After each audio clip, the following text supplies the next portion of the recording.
Hi, everyone, and thank you, Alex, for the introduction. I'm really excited to be here with you today to talk about how to search our online catalog. Just to give you kind of a roadmap for this presentation, we'll start off looking at just an overview of what is the catalog. Then we'll move into a demonstration portion to do some searching and to look at one catalog record from beginning to end in detail. And then we'll move at that point to do a little bit of a behind the scenes look, and we'll close out with some tips and some next steps that you might consider as you continue your research. So we're going to be doing a little bit of presentation style and a little bit of demonstration style. So please bear with me as we make those transitions. But let's go ahead and get started. Okay, so the most basic question, what is a catalog? As many of you, I'm sure, know, the catalog is what allows you to search and to find items in libraries and other similar institutions like archives. The first form of this, which I'm sure many of us remember, is the card catalog. So this used index cards, and it allowed for us to physically search for resources by author, by title, or by subject. And that's kind of how it started. The next version was machine readable cataloging. So this is where the computer came in. And this allowed us to record a lot more item information so that we would have many more things we could search for to locate items.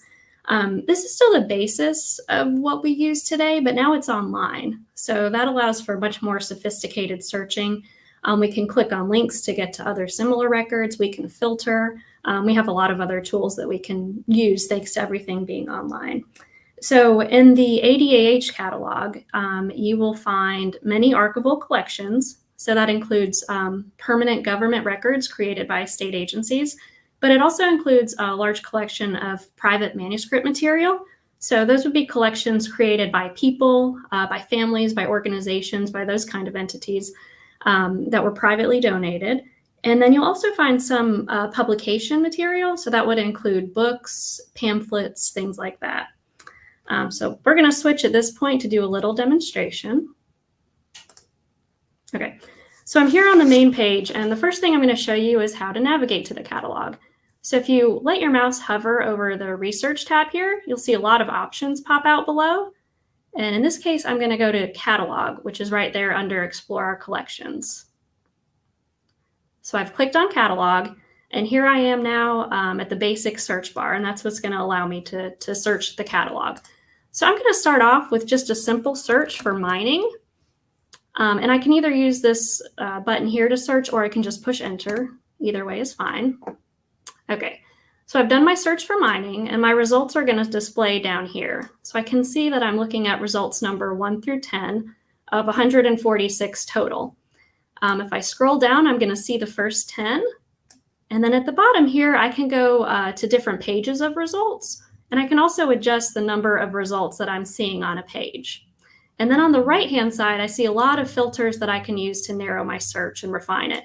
And we're going to look at all of this. So for now, let's say that I searched for mining, and I'm seeing 146 results, and that's a little more than I was hoping to look through. So I'm going to pull up the advanced search bar. There's the advanced search button here on the right. So if I click that, it's going to pull up an advanced search window that I can use. And this allows me to get a little more granular with the parameters of my search.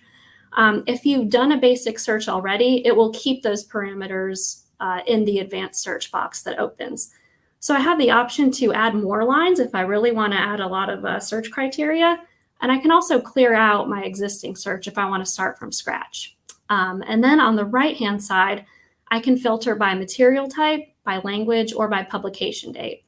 I find that those filters are the most useful for publications, but they are there if you would like to use them. So for now, I'm going to keep my general search for mining that I did.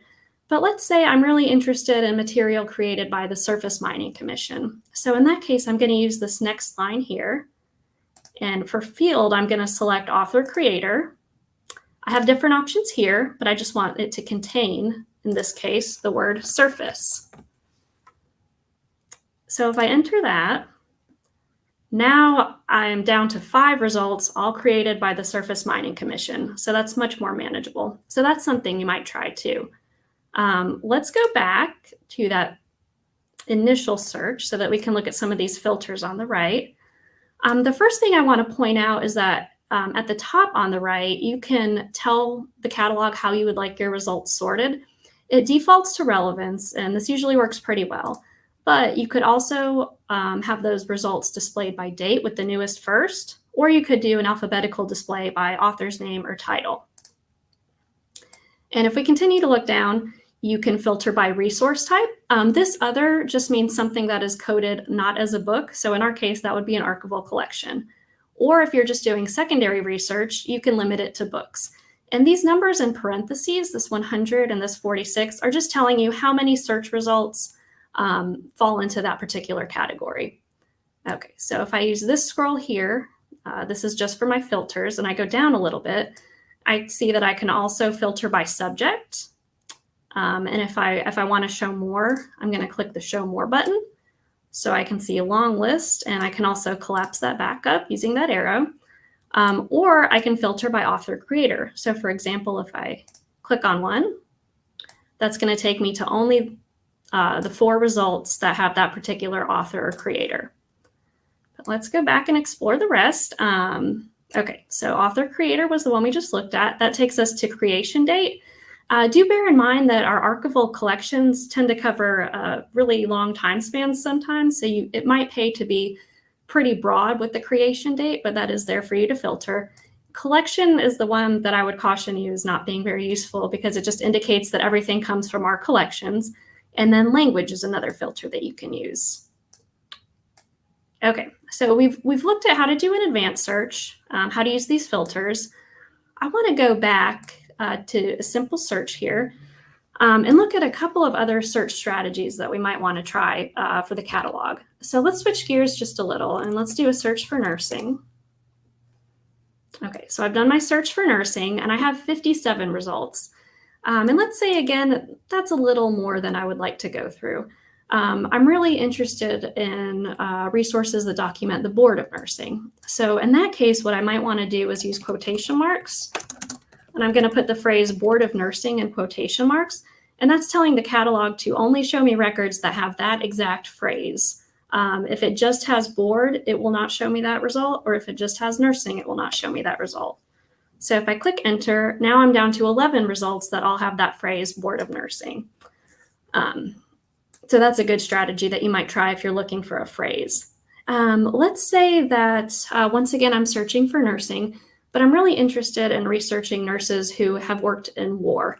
So in that case, I might try Boolean searching, also known as and or searching. So I'm going to type in nurse and war. And I've typed the word and in all capital letters.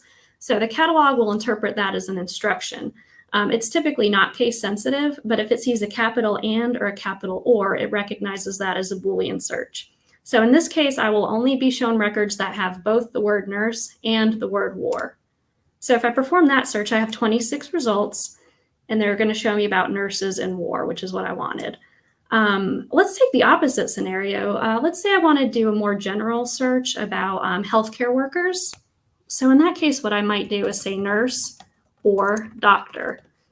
And just like I did with the and, I made sure that the word or was in all capital letters. So this will show me results that have the word nurse or results that have the word doctor. It doesn't have to have both.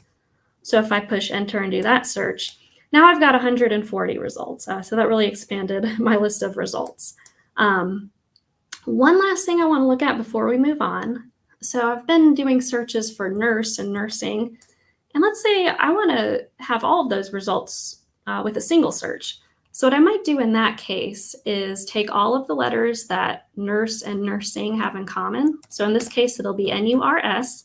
And then I'm going to use an asterisk. So that's going to tell the catalog to pull up results that have any word that begins with the letters NURS. It'll include nurse, nurses, and nursing all in the same search without me having to repeat my search. And so if I do that, I can see some nursing at the top, and then going down, I see nurses. So I'm getting all of those results with one search. So that's a very in-depth look at the searching process. Now I want to pivot just a little. We'll open a catalog record, and we're going to go through it from top to bottom. So for this, I want to look at our McDaniel Spencer family papers. And this time I'm actually going to click to open the record. Okay, so this is the catalog record. It's pretty long, but there's a sort of an overview at the top. I've got some navigation tools on the side here. I've got some send to options here, and then I have the bulk of the record displaying down here. So let's go through this from top to bottom and see what we've got. I want to start with the navigation links on the left side. This just allows me to quickly jump around in the record. If I click a button, it will take me to that section of the record. So that can be really handy if you don't want to scroll, especially for long catalog records. On the right, these send to features, the top ones are for if you're using bibliography tools or citation management tools. The citation one, we actually give you our preferred citation in the catalog record, so you don't have to worry about that one. Permalink will give you a permanent link to the catalog record. So if you have like a Word document where you're tracking your sources, you can just copy and paste from there. You can also print the record or email it. So those are all useful tools that you might need. But let's go back up to the top. So I can see up here, I have sort of an overview of this collection. I can see the title, McDaniel and Spencer Family Papers, and then the dates. I do want to mention about the dates. Typically, you'll see a range like this 1854 to 2017, but you might see a few variations on this. So for this collection, we give you bulk dates. So that means that there's at least one item in the collection that dates as early as 1854 and one item that's as late as 2017, but the vast majority of material falls in that time frame of 1930 to 1980. So for example, if you're researching Civil War Reconstruction, this collection might not be the best use of your time. So we try to let you know that where we can. Other things you might see for dates, you might see a date with the word circa, C-I-R-C-A, and that just means approximately. You may occasionally see undated if we're just really not sure about a date. So you might see some of those variations. The next thing that you're seeing up here is the main creator of the collection, the McDaniel family. And then I also want to point out that the collection number is going to be right here in parentheses. So if you are interested in coming to see this collection, that's a good thing to make note of. The next section is the Get It section. And unfortunately, it insists on displaying at the top of the page, and it's really just for staff use. So I'm going to invite you to skip past that section. If you're really curious, I will just mention that it allows us to track barcodes and physical locations so that we can scan things in and out of the research room and keep track of what's where and what's being used. But we'll go right on past that to the details section, which is going to give you a lot of information about this collection. So we start with the title, which we've seen before. Author, you'll notice we see the McDaniel family, which we saw up at the top, but this will also list any additional creators. So this collection also has material created by Joseph Banks, Willie Ruth Banks, and on and on. So only one will display at the top, but additional creators will be listed here. The description section is going to give you the scope and content note about this collection. So that's going to give you information about the items in the collection, their dates, topics that are documented, people who are documented, all that kind of information. So that's a good thing to look closely at. Creation date, exactly what it sounds like. The format field, that can help if you're trying to get a sense of how large the collection is. So for example, this one is 3.5 cubic feet.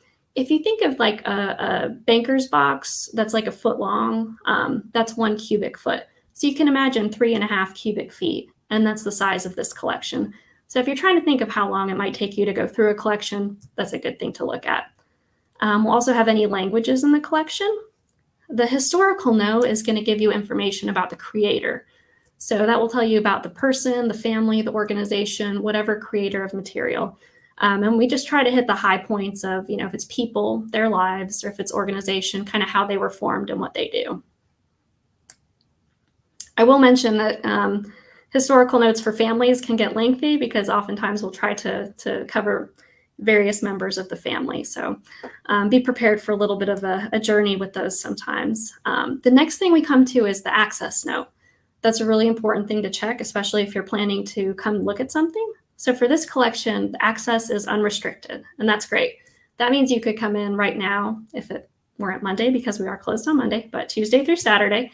You could come in and request this collection and we could go get it for you. That's the case with most of our collections, but not all of them. So I'm going to go to another tab real quick that does have a restriction. So this is a collection of Civil War letters. And if I scroll down for access here, I can see original letters restricted, photocopies unrestricted. So that tells you that if you were to come in to look at this collection, you would be presented with photocopies of the originals. We would not pull the originals. That's because these are old and fragile, and we do that to try to preserve them. And that way, if there's ever a problem with the photocopy, we can always go back to the original, but we keep it nice and safe in a climate-controlled environment and minimal handling. Other types of restrictions that you might see, audio-visual material, it's not restricted, but we do ask for advance notice, and that's just so that we can prepare any playback equipment that we might need. So typically you'll see that with audiovisual collections. For our private collections, sometimes it'll be the case that a donor doesn't want all of the information available right away. So the donor might choose to impose a time-based restriction, maybe like 5 or 10 years before the whole collection or maybe a portion of the collection is open. So we do sometimes have that happen. And the other big thing that comes to mind, and this is typically, it affects government records, is anything with social security numbers, we do have to restrict. So those are kind of the big categories that come to mind. But let's go back to our other record. This one, happily, as I said, is unrestricted. After that access note, we have our Cite As section. So this is the citation that we would request that you use if you were going to publish and reference this collection. If you're citing a specific item from the collection, we would also appreciate if you could include a box and folder. That would be very helpful. Then we get down to the subjects right there. And subjects encompasses quite a bit. So you'll see we begin with the names of people. So we have James McDaniel, Robert McDaniel. As we move down, we have the name of an entity, United States Army Women's Air Corps. Then we get into topics. So authors, families, mining engineers. And if we keep going down, we also have geographic locations. So we can see Brazil, France, South Korea, Jacksonville, Florida. And then at the very bottom, we have formats of items in the collection. So correspondence, photographs, printed ephemera, and on and on. This source field right here is just something that the catalog automatically generates. It's nothing you would need to note. And then at the very, very bottom, we have links. And these links can be very, very useful. So we're going to pivot and talk about those for just a few minutes. Typically, there are 2 types of links in catalog records, and not every catalog record will have a link. And some may have one type of link and not another link. It just really depends. But the 2 that we most often use are links to digital collections and links to finding aids. So our digital collections is the home of scanned copies of physical items. So for example, if there's a physical letter that we've scanned, it would live on our digital collections. We can also scan photographs, also some audiovisual material. So if we've digitized a film, that could go on our digital collections too. So it's something that's physical in nature, but has a digital copy. Finding aids are tools that help you learn more about the collection in greater detail than the catalog record. So we're going to look at some examples of both of those links. Okay. So this is our Governor William Wyatt Bibb administrative files, and I'm going to use that handy links navigation option here on the left to go straight down to my links. So I can see here, these records are available in the ADAH digital collections. So that's telling me that this whole collection has been scanned and I can access it online. So if I follow that link, it's going to take me to our digital collection with the material from this collection already pulled up. And at that point, I can choose which portion of the collection I'd like to see. So similarly, the Harriet Engelhart papers, if we go to the bottom, this one says selected items are available in the ADAH digital collections. That tells me that not every item from this collection is scanned, but some of them are. So if I click that, it will also take me to the digital collections and show me the items from this collection that are available there. Okay, we're going to pivot just a little and look at links to finding aids now. So I want to start with government records. This collection is our Department of Commerce meeting files. And if I go to the bottom here, I can see that there's a container listing available. So I'm going to click on that and let it open. So at the top, I've got my collection information, the creator name, series just means like a group of records or a collection, the date, and then a collection number, which is a useful thing to note if you do want to come and look at some of this material. But when I go down here, I can see that I have an entry for every box with the box number, the box contents, and the box date. So that can be really useful for narrowing down what you'd like to see when you come visit. Similarly here, we have a link to a folder listing. So the last one was a container listing. This one is a folder listing. So if I follow that, the top is going to look very similar to the last one we looked at. But when I get to the listing portion, I can see I've got my box information here in blue, and then I have item for every folder. So I'll have a folder number, the contents of that folder, and then the date just for that folder. So that's really, really detailed, and some of our collections have those as well. Okay, I do just want to mention before moving on to private records that those two examples we just looked at have been pretty recently generated. Anything generated before about 2020, 2019 is going to have a little bit of a different look. It'll look like this, and it's the same information there. It just displays differently. So don't be alarmed if you click on a link to a listing and that's what you get. Okay, so let's look at a couple of examples of private records links. So this is our Penny Weaver collection. And if I click on the finding aid, it's a little bit of a lengthier document than the last one, but at the top, I have a cover page with my collection information. Try not to scroll too fast past that, but collection number is on that front page. And then if we scroll down a little further, we have our series description and folder listing. So a series is like a grouping of records within a collection. In this case, we have a series of professional papers. For series, if they're particularly large or complex, they may be broken into subseries.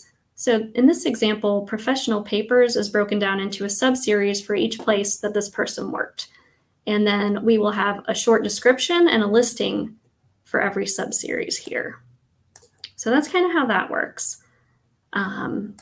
Let's look at one more example. This is the McDaniel and Spencer family papers again. But I do want to mention for family papers, it's going to be a very similar look to what we just looked at. But before the series descriptions and the listing portion starts right here, and I apologize for how fast I'm scrolling, very sensitive mouse, we have a genealogy section. So if you've ever done research in a family collection, you know that it can be really difficult to keep different people straight in your head. And sometimes for these family papers collections, there will be a portion where we will break down the generations for you and let you know who was born when and who married who and who's related to who how. So that can be a really great thing to consult if you're working with a family collection. Okay, so we'll go back to the PowerPoint for just a little bit. And I want to show you just a very brief, quick behind-the-scenes look at a catalog record. This is nothing that you would ever see just doing your research in our catalog, but since we're doing a deep dive, I wanted to show you what cataloging archivists see when we're working on these collections. What you're looking at are fields, indicators, and subfields. So these 3-digit numbers in purple on the far left, those are fields, and they tell the computer what kind of information is contained in a field. So for example, this 300 is the extent field. You'll see some single-digit numbers in green, and there are typically 2 places for those. Some fields use those and many don't, but that's just for telling the computer certain things like how to display something, or for subject term, what list the subject term was pulled from, things like that. The really important parts are these subfields, which are the 2 dollar signs and lowercase letters in blue, and those are specific places for components of a field. So if we go back to that 300 field, for example, you'll see subfield A, that's a number, and subfield F is a unit of measurement. So that just helps the computer keep all of the information straight. Like I said, you will never see this view just doing a search, but I just wanted to give you a behind-the-scenes look at how it works. Okay, so we're kind of winding down.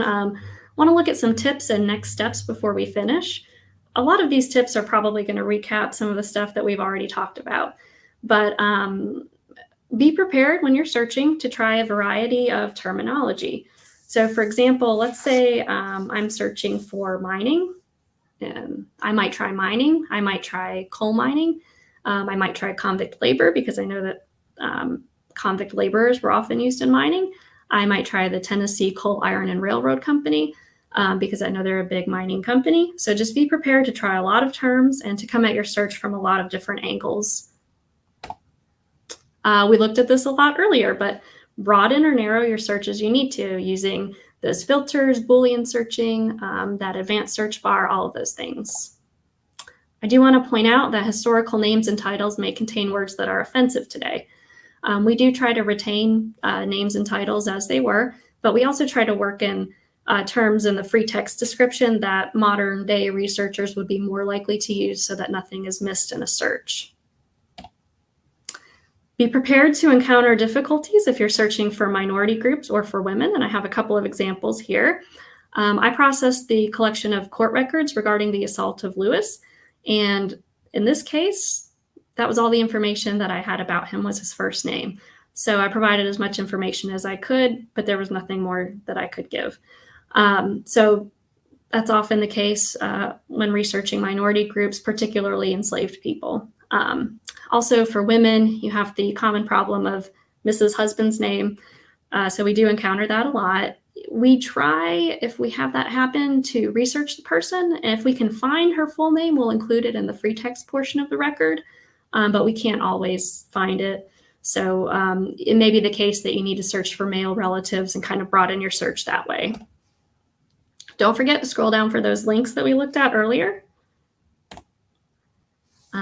If you see something you're interested in looking at, make note of the collection name and number. That's what we would need to find it for you if you come in to look at it. And then just for searching, if you're looking for a phrase, try to use quotations like we did earlier. Don't forget about the Boolean searching, the capital and capital or to broaden or narrow as you need to. Wildcard searching, so if you're looking for some variations of a word like mine or mining, you can use the first several letters that they all have in common with that asterisk. Use those filters that we looked at on the side. They can be very, very helpful. And also explore the research tab on our website because there's a lot more information there that might be helpful for you as you're doing your search. And finally, ask us. We're happy to answer questions if you're doing a search and not quite finding what you're looking for. So very quickly, just some next steps that you might consider as you're sort of moving past the catalog search portion of your project. Most of this is available on the research tab of our website, but you can easily ask a question and submit it through our website. Our phone number is at the very bottom and also on our phone directory, so you could always call with a question. There's a place where you can submit a research request form, and an archivist can help you locate a particular piece of information. Also, plan a research visit here if you'd like to, and there are some tips on what you might need to know if you want to come do research in our research room. And finally, if you're really not finding what you need with us, consider checking other institutions. So colleges, universities, local historical societies, churches, organizations, their records, courthouses, and so many other places. And if we know of any location that might be useful for you, we're also happy to point you in the right direction. So I think that's all that I have, and I'm happy to take questions. So thank you. Thank you so much, Jaimie. That was a wonderful overview of how to use our online catalog, and I know I got some tips for ways that I can approach research in the future. If you have a question for Jaimie, please put it in our comments. We'll be able to have a chance to ask your questions in a second, but I'm going to jump off with a question that I had, which was about those subject terms that you mentioned. Where do you get those subject terms for the online catalog? Yeah, thanks for the question. So for our subject terms, we have several lists that we use. For names and geographic locations, we usually use Library of Congress lists. For formats, we usually use the Getty Art and Architecture Thesaurus list. But in addition to using those controlled vocabulary subject terms, we have, well, you saw the description portion of the catalog. So we also have a lot of opportunities for free text description. So we really take advantage of that to try to ensure that those controlled vocabulary terms are there, but also just terms that everyday language you might use. So you're really kind of, I think something that was so interesting to me is kind of realizing, because when I first looked at catalogs, you know, I thought, oh, this is being generated by a computer, but it's being written by archivists. And so there is that human element to the fact that y'all are trying to add in as many terms as possible so that people will be able to find the material. And I think that just makes you approach the catalog different once you kind of know that. So we do have a few questions coming in. One of the questions is kind of over two parts. It's by Mr. Alday. In general, I was going to also say to this patron, it sounds like he has some very specific requests that might be great to go to our reference room. And just like Jaimie said at the end, you can always ask a reference archivist, make a research request about some specific things. But it kind of also brought up a good question because he has an ancestor who he knows was in Cahaba. So he's interested in both finding his ancestor and for early Cahaba records. And so just as that, if you know where your ancestor was living and you know the place, what would you approach with that first? Would you go for the ancestor's name first, or would you go for the location first? How would you approach that research to begin with? Having a narrow place like Cahaba, it might be feasible to look at a place. There are cases where someone just has like Jefferson County, and that would be pretty overwhelming. But if you're interested in genealogy, I would actually point you to, of course, searching in our collections. But I would also point you to using something like Ancestry, which you can use for free in our research room, or Family Search. Those are really, really good points. And typically what we advocate is if you kind of start with the 1940 census and kind of work your way back. So that would probably be how I would go. And then you can look for other things like marriage records, birth and death records to kind of fill in the gaps. But certainly you could look for a name in our catalog. We also have some databases, like I'm thinking a Civil War soldiers database. So if you do find an ancestor going back that far, that's something you could look at too. But if you explore the research portion of our website, you can look at all those different databases that we have.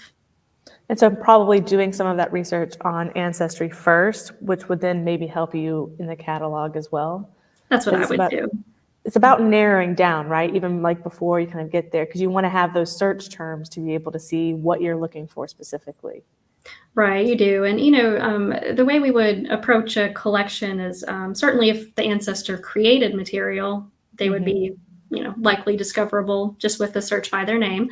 But a lot of people are documented in collections, but they're not creators. They're sort of like mentioned in passing. So even, you know, if you can find a specific community or something like that, it's also, if you can narrow down a time frame, it's worth taking a look, I would say. Thank you for that. We also have a question about where we can watch the replay. And for anyone who has a question about that, all of our programs, once they are recorded and put on our Facebook and YouTube channel, they automatically regenerate and then they are put right back there. So you can watch it immediately after on Facebook, but it also will be recorded and put on our YouTube channel. So you can go back and watch us again and kind of get those tips and watch them even more carefully the second time around. All right. Well, thank you so much to Jaimie for letting us know a little bit more about our online catalog. And thank you to all of you who have joined us to hear about it. I hope to see you again next month as we learn more about Civil War record. Thank you.